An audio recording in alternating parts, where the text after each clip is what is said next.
This is Randi Altman's Perspective. Randi Altman has been writing about our industry for more than 20 years. Now she's got her own website, postperspective.com, where she covers our industry. Hello, Randi. Welcome back. Hello from LAX, Larry. Oh, that's How right. are you? You spent the week at SIGGRAPH, didn't you? And now you're heading home. But what have you discovered that we need to know about at the trade show? Well, it's sort of the theme that I've been talking about on your show for weeks. And I know you might not want to hear more about it, but SIGGRAPH, everywhere you looked were headsets, virtual reality, people being immersed into different environments. Yes, it's a buzzword, but it was there, and it's being used in multiple ways. There was a wonderful luncheon put on by John Petty Research, and he had a panel made up of a fellow who, James Knight, who worked on Avatar with James Cameron, who talked about how virtual production is sort of like a precursor to virtual reality. And then we had somebody from Jaunt Studios in Hollywood, who I've discussed before, who wants to be the Netflix of virtual reality and creative virtual reality content, not just standing on the mountain and looking over. And then we had the CTO of Toolkit Studios, and they were all discussing essentially these immersive environments and the different ways that they could be used.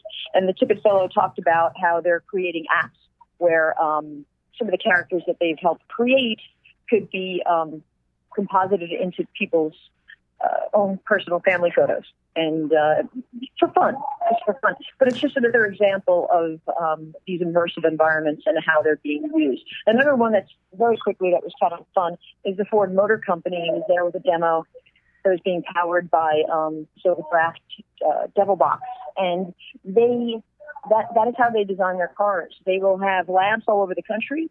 They'll all sort of meet in this virtual environment and sort of walk through the car. And, is the headlight in place we want it to be? And that's how they go about making sure that they're creating the best cars possible, the cars they want to create, and they're doing it in a virtual way. So there are a lot of different ways that people are using it. The question that I know you're going to ask me is, will it be media and entertainment? And I think it will. But as the fellow from Jaunt mentioned, we need the post tools to catch up.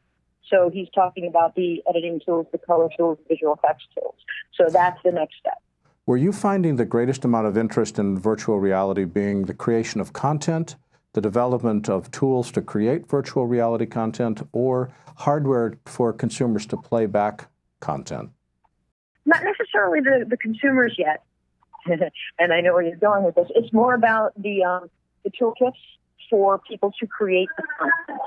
So NVIDIA announced the Toolkit for VR, and many other companies as well. So right now, everybody's, and then of course there are the headsets and making sure that they're set agnostic, which is important. So you have all these people out there creating these virtual and these immersive environments, and they want to make sure that everybody works together. So it's sort of a new frontier, but it's rolling along.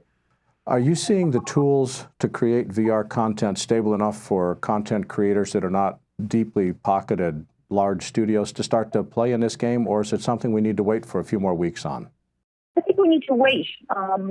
Right now it is the bigger studios that are diving in. I don't know if I see a guy in his kitchen yet being able to create these kind of environments, but as the cameras are being introduced, Jaunt has one, and Nokia just introduced one as well. So the tools are making their way out, and I'll be eager to see how the creatives use these tools, and then how the consumers eat up the technology. Randi Altman runs her own website at postperspective.com. Randi, you travel safely on your way home, and we'll see you next week. Thanks. Take care, Larry. To read more from Randi Altman, visit postperspective.com.